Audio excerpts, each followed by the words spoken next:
Hello friends, welcome to KD academy Hindi साहित्य। मेरा नाम कविता है। फ्रेंड्स, मैं आपके लिए आज फिर से एमसीक्यूज़ लेकर आई हूँ।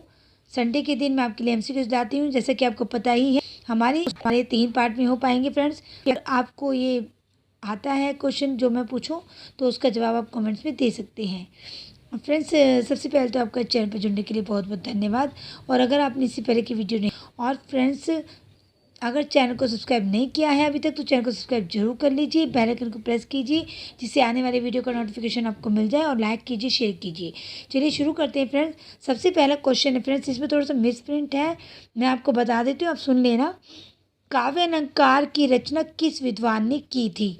तो इसका आपको बताना है कि काव्य अलंकार जो है ग्रंथ वो किसने की थी, उसकी काव्य अलंकार की रचना तो वो की थी आचार्य भामा ने। और इसका ऑप्शन ए है। क्या है फ्रेंड्स इसका ऑप्शन? इसका ऑप्शन है ए, भामा। काव्य अलंकार की रचना भामा ने की थी। दूसरा क्वेश्चन है, आचार्य वामन ने प्रतिभा को जन्मजात गुण मानते हुए किस, ये देखिए फ्रेंड थोड़ा सा मिस प्रिंट है, मैं बड़ा कर देती हूँ थोड़ा सा, किस ग्रंथ की रचना की थी? तो इसका ऑप्शन है फ्रेंड्स, आचार्य वामन ने प्रतिभा को जन्मजात गुण मानते हुए किस ग्रंथ की रचना की थी? तो उनका ग्रंथ तो आपको पता ही है फ्रेंड्स, अगर आपने वो वीडियो देखा है साहित्य शास्त्र का तो आपको जरूर आता होगा, और नहीं देखा है तो जाके जरूर देखिए। उनका ग्रंथ है काव्य अलंकार सूत्रवृत्ति। वामन का ग्रंथ कौन सा है? काव्य अलंकार सूत्रवृत्ति। तो तीसरा क्वेश्चन है, सुमेलित करना है आपको, प्राचीन के साथ ग्रंथ उनके मिलाने हैं। अभी भामा का मैं आपको बता चुकी हूँ, भामा का कौन सा ग्रंथ है, वामन का कौन सा, ये भी आपको पता चल गया। अगर आपको ये पता है तो आप आराम से कर पाएंगे। तो भामा का फ्रेंड्स है इसका थर्ड का option, option C.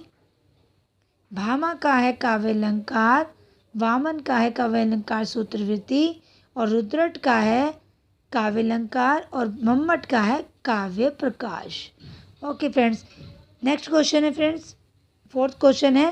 Fourth question में आपसे पूछा है, आचार्य वामन ने प्रतिभा को जन्म, ये तो हो गया फ्रेंड्स, किसका मत है कि प्रतिभा जन्मजात होती है जिसके बिना काव्य रचना संभव नहीं है?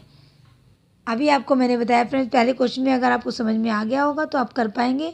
तो इसका ऑप्शन, ऑप्शन ए, वामन ने। अभी भी पहले क्वेश्चन पूछा गया है, बताया गया था, तो ऑप्शन ए, वामन।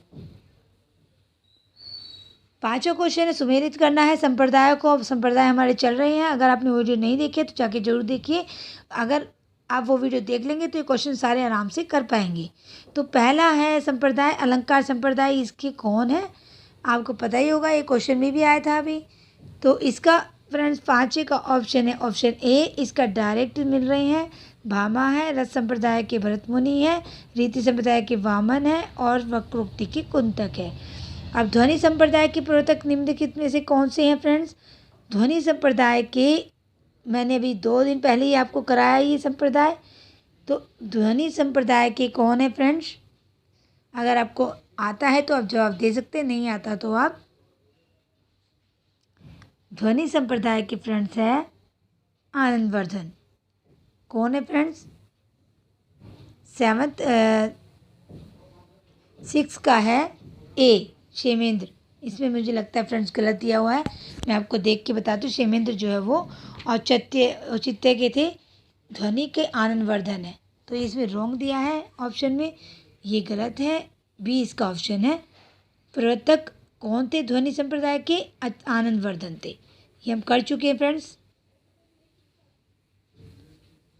ये देखिए, नेक्स्ट क्वेश्चन देख लेते हैं। निम्नलिखित में से कौन सा एक कथन असत्य है? असत्य बताना है आपको, कौन सा कथन असत्य है? टी.एस. इलियट महान रचना तभी जन्म लेती है जब प्रौढ़ सभ्यता, प्रौढ़ भाषा और प्रौढ़ कलाकार के साथ जुड़े हो। दूसरा, क्रोचे स्वयं प्रकाश ज्ञान और बाह्य अभिव्यंजना की महत्ता। तीसरा, अरस्तु कवि की प्रतिभा जन्मजात होती है, नगेंद्र प्रतिभा अवचेतन मन में रहती है। तो इस क्वेश्चन का ऑप्शन बताइए फ्रेंड्स। ये क्वेश्चन है 7th, और 7th का ऑप्शन है डी। जो गलत है वो है डी, क्योंकि नगेंद्र ने ये नहीं कहा, बाकी सारे सही है।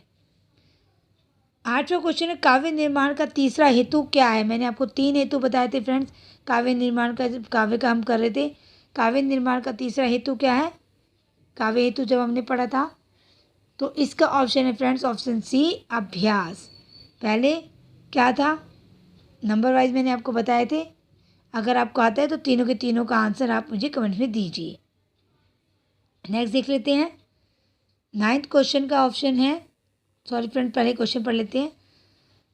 किस कवि ने कुष्ठ रोग से मुक्ति पाने के लिए मयूर शतक लिखा था। किसने लिखा था फ्रेंड्स, तो मयूर शतक है तो मयूर ने ही लिखा होगा फ्रेंड्स। तो ये इसका ऑप्शन कौन सा होगा, ऑप्शन ए। नेक्स्ट में मैंने आपको नहीं बताया था, इसका ऑप्शन सी, इसका डी और इसका बी, क्योंकि ध्वनि संप्रदाय के आनंदवर्धन है। अलंकार संप्रदाय के प्रवर्तक कौन है, ये आप कर चुके हैं, तो इसका ऑप्शन है ए, भामा है अलंकार संप्रदाय के। और दंडी ने अपने किस ग्रंथ में अलंकारों के साथ रीति और गुणों की चर्चा की है। किस ग्रंथ में की है फ्रेंड्स, इनका ग्रंथ आपको पता ही है। तो 11वें का ऑप्शन है दंडी का कौन सा है, काव्यदर्श, तो इनका ऑप्शन ए है। 12 का वक्रोक्ति संप्रदाय के प्रवर्तक कौन है, कल ही मैंने आपके लिए वीडियो डाला है इसके वक्रोक्ति संप्रदाय का, तो वक्रोक्ति संप्रदाय के कुंतक है। 12वें का ऑप्शन है सी। 13 क्वेश्चन है काव्य अलंकार सार संग्रह नामक ग्रंथ लेखक कौन है, इसके बताने हैं आपको। काव्य अलंकार सार संग्रह, तो 13 का ऑप्शन है ऑप्शन डी, उद्भट है। कौन है, उद्भट। 14 क्वेश्चन है आचार्य जयदेव के ग्रंथ का नाम क्या है। जयदेव का बताइए क्या है, तो इनका ऑप्शन है 14 का ए, चंद्रालोक। नेक्स्ट क्वेश्चन है 15, उसमें सुमेलित करना है। अलंकार मंजरी, ये आपको बताना है कि किससे किसका मिलना है। ये किताबें दी गई हैं और एक तरफ उनके राइटर दिए गए हैं, आपको इनसे मैच करना है। तो 15 का ऑप्शन है बी। बी में है जो अलंकार मंजूरी है वो है कन्हैया लाल पौदार की। ये बीच में आए भी थे जब मैं आपको पढ़ा रही थी फ्रेंड्स। इसका अलंकार मंजूषा जो है वो भगवान दीन की, और अलंकार पीयूष जो है वो रामाशंकर शुक्ल रसाल की, और काव्यश्री जो है वो सुवेंद्र की। एक बार फ्रेंड्स, सुधेंद्र की, डॉक्टर सुधेंद्र की। 16 क्वेश्चन है। 16 क्वेश्चन में आपसे पूछा है अलंकारों के संदर्भ में कौन सा एक कथन सत्य नहीं है। नहीं पूछा है फ्रेंड, नहीं पे ध्यान दीजिए। है, अगर है तो क्या है और नहीं है तो क्या है। 16 में बाकी है और एक नहीं है, तो वो नहीं वाला बताना है आपको। 16 क्वेश्चन का ऑप्शन है ऑप्शन सी। ऑप्शन सी, अलंकार के अलंकार्य में भेद नहीं है, ये गलत है। मैंने आपको फ्रेंड्स अभी परसों जो वीडियो डाला था उसमें अलंकार कार्य इनमें भेद करके बताया था, और इसमें लिखा है भेद नहीं है।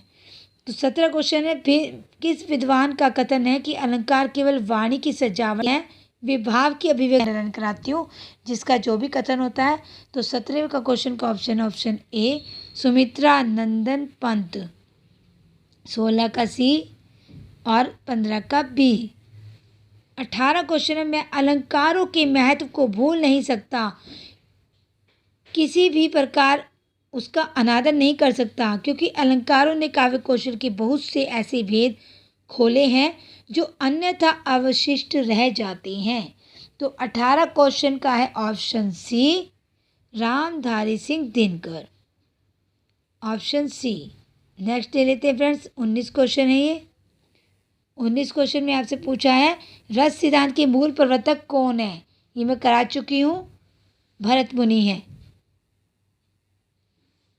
और भट्ट लोलट का मत क्या है, मत क्या है या उनका सिद्धांत क्या है वो आपको बताना है। तो भट्ट लोलट का है आरोपवाद, उत्पत्तिवाद भी कहते हैं इसको। तो इसका ऑप्शन बी इसका ए है। 21वां क्वेश्चन अनुमितिवाद का मत किसका है, तो ये शंकुक का है, ये भी मैं आपको करा चुकी हूँ। शंकु का है ये। ऑप्शन बी 21 का। 22 क्वेश्चन है, निम्नलिखित कथनों पर विचार कीजिए। भट्ट नायक का मत भक्तिवाद कहलाता है। आचार्य अभिनव गुप्त का मत अभिव्यक्तिवाद कहलाता है। भट्ट लोलट का मत उत्पत्तिवाद कहलाता है। अभिनव गुप्त ने रस की विवेचना की है। तो आपको विचार करना है, ये देखना है कि सारे सही हैं या गलत, वो अपने हिसाब से देखना है कि, तो आपको विचार करके इसका आंसर देना है। तो 22 का ऑप्शन है ऑप्शन डी। Option D. और 21 का था बी, ये मैं बता चुकी हूँ। ऑप्शन डी मतलब ये चारों ही सही है। रस के संबंध में कौन सा कथन असत्य है? आपको बताना कौन सा कथन असत्य है। 23 का है ऑप्शन डी, रस प्रत्यक्ष व परोक्ष दोनों है। ये गलत आ जाता है। रस को स्वप्रकाशनंद नहीं है, नहीं पूछा है आपसे सॉरी फ्रेंड्स। तो 24 का ऑप्शन है ऑप्शन सी, जो वो सुमेलित नहीं है, बाकी सुमेलित है।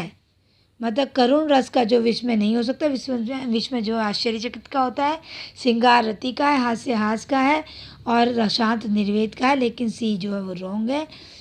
25वां क्वेश्चन है, असत्य कथन को ज्ञात करना है आपको। तो 25 के ऑप्शन का ऑप्शन है डी। डी रस के 6 अवयव है, ये भी ठीक है।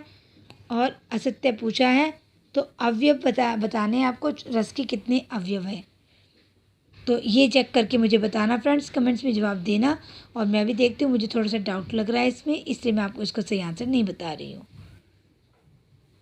नेक्स्ट क्वेश्चन 26 का, संचारी भाव एवं स्थायी भाव के बीच पोष्य पोषक संबंध होता है, वह मत किस आचार्य का है? तो संचारी भाव में स्थायी भाव के बीच पोष्य पोषक संबंध होता है, मैंने आपको कथन बताए थे, आप चेक करना उस वीडियो में जाके। तो भट्ट लोलट का कथन है ये। भावकत्म साधारणीकरण, यह परिभाषा किसने दी है? भावकत्म साधारणीकरण 27 का ऑप्शन ए भट्ट नायक ने दिया, क्योंकि ये सिद्धांत भी भट्ट नायक का है। कौन हो तुम वसंत के दूत, विरस पतझड़ में अति सुकुमार में, कौन सा तत्व है, ये बताना है आपको इसमें। कौन हो तुम वसंत के दूत, विरस पतझड़ में अति सुकुमार में कौन सा तत्व है, ये बताना है आपको। तो 28 में आपसे, अब ये देखिए इसमें पूछा गया कौन हो तुम, कौन हो तुम। तो 28 का ऑप्शन होगा ऑप्शन ए, क्योंकि प्रतीक बताया गया है, वह तुम बसंत के दूत बोला है और इसमें प्रतीक बताएगा, रोज पूछा है तुम कौन हो, तो इसका प्रतीक है। अलंकार होते हैं भी फ्रेंड। और नाट्यशास्त्र के रचयिता कौन है, ये आपको मैं कई बार बता चुकी हूँ। तो इसका ऑप्शन बी है, भरत मुनि है। नेक्स्ट क्वेश्चन ले लेते हैं, क्वेश्चन 30 है ये। अब 30 में आपसे पूछा गया है, ग्रंथ का नाम दिया, एक तरफ रचयिता दिए हैं, तो आपको आते ही होंगे फ्रेंड्स, ये अगर आपने मेरी वीडियो देखे साहित्य शास्त्र के, तो आपको ये क्वेश्चन आता होगा। तो 30 क्वेश्चन का ऑप्शन है ऑप्शन बी। बी में क्या है, काव्य दर्श जो है वो डंडी का है, अभी इससे पहले भी बता चुकी हूँ मैं। सिद्धांत और अध्ययन जो है वो बाबू गुलाब राय का है। रस मीमांसा जो आचार्य शुक्ल का है, और रस सिद्धांत जो है वो नगेंद्र का है। ओके फ्रेंड्स, तो ये थे 30 क्वेश्चन फ्रेंड्स। बाकी के क्वेश्चन हम कल करेंगे, क्योंकि इसमें 110 क्वेश्चन है, एक साथ नहीं हो पाएंगे, हम इनको टुकड़ों में करेंगे। और फ्रेंड्स, मैंने आपको क्वेश्चन कौन सा दिया है, 25वां क्वेश्चन दिया है, इसका आप मुझे पता करके बताएंगे। इसका आंसर मैं आपको कल बताऊंगी अच्छे से, और अच्छे से स्टडी करके। और अगर आपने साहित्य शास्त्र का वीडियो रस का नहीं देखा है तो जाके देखिए, तो आपको क्वेश्चन का आंसर मिल जाएगा। ओके फ्रेंड्स, चलिए अब नेक्स्ट वीडियो में मिलते हैं, तब तक के लिए फ्रेंड्स।